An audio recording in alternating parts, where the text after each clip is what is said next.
In the last recording we have seen, we have got this output when we have run the regression equation in STATA.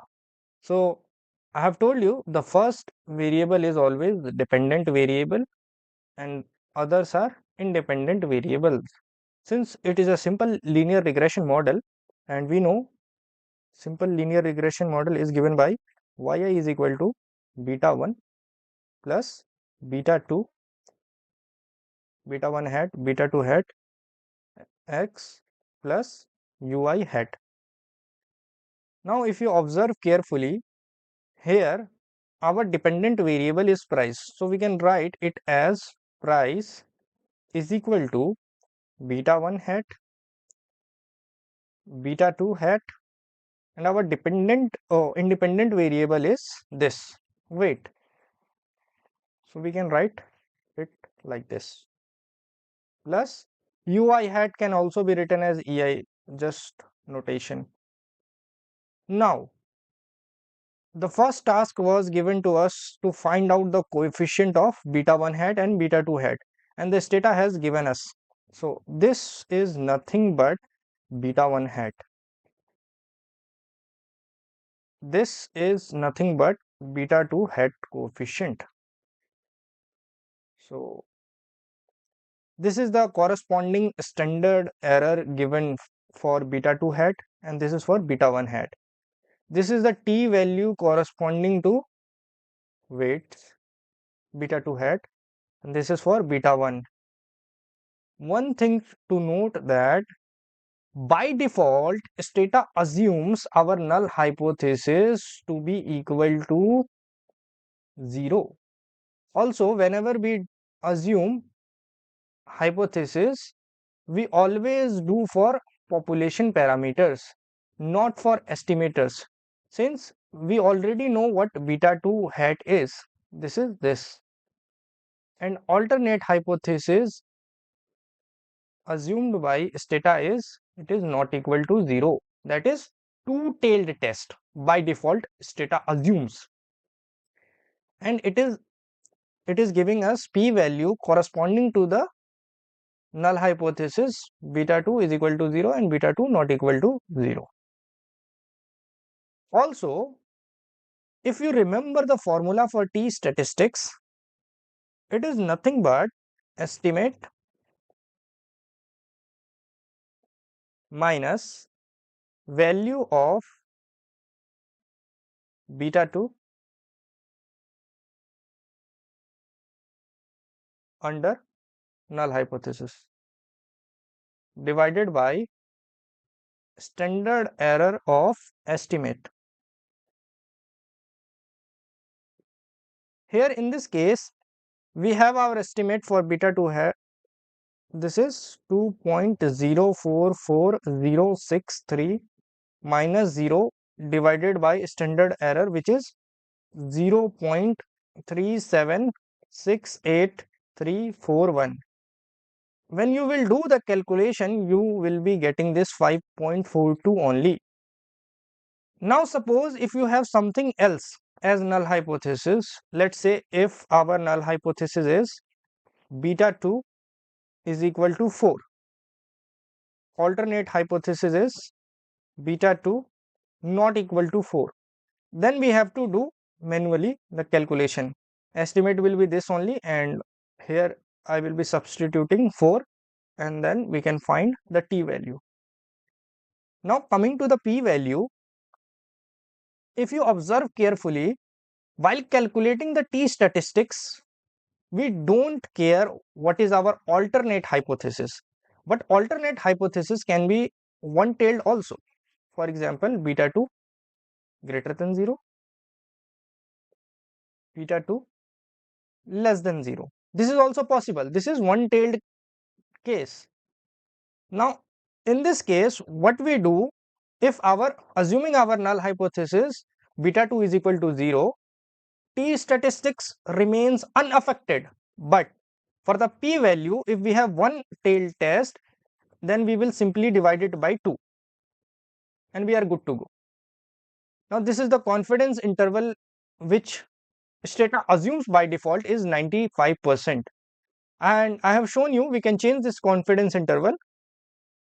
If we type this command level 99, then we have seen we can get 99% confidence interval. We can change it to 90, 80, 85, 81, whatever you want to. Now here, this is nothing but n. This is given as n. This is the f value which is given to us, and this is the p value corresponding to this f value. And it is also assuming the null hypothesis beta 2 is equal to 0.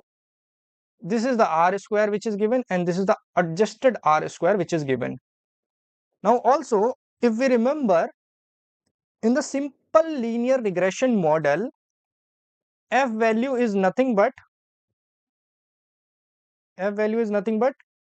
t square, t values square. So what I am saying, if you square this number, you will be getting this f value. Now let us come here. Before that, let me erase it. If you observe carefully, this is nothing but ANOVA table. What is ANOVA table? Analysis of variance, and it simply decomposes TSS into ESS and RSS. If you observe carefully, this is nothing but sum of squares, right? And this is total sum of square. So this is total sum of squares, this value. This is RSS, residual sum of square, and this is ESS, explained sum of squares.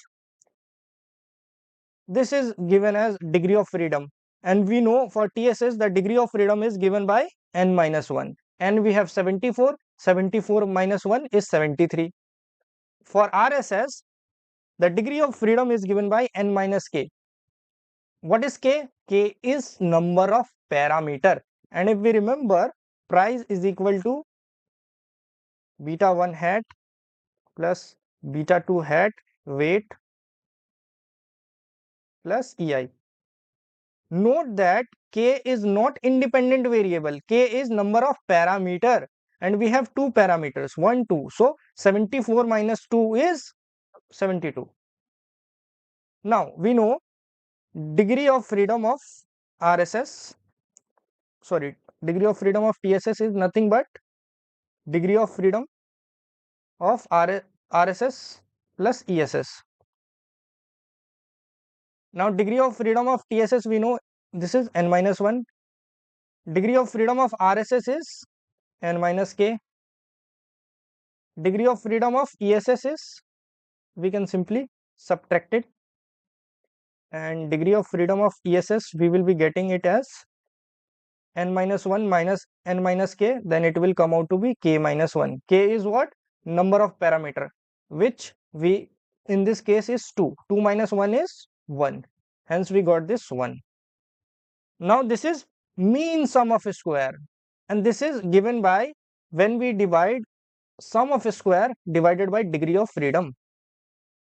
If we divide this number by 1, we will be getting the same number. If we divide this number by 72, we will be getting this. And when we will be dividing this number by 73, we will be getting this.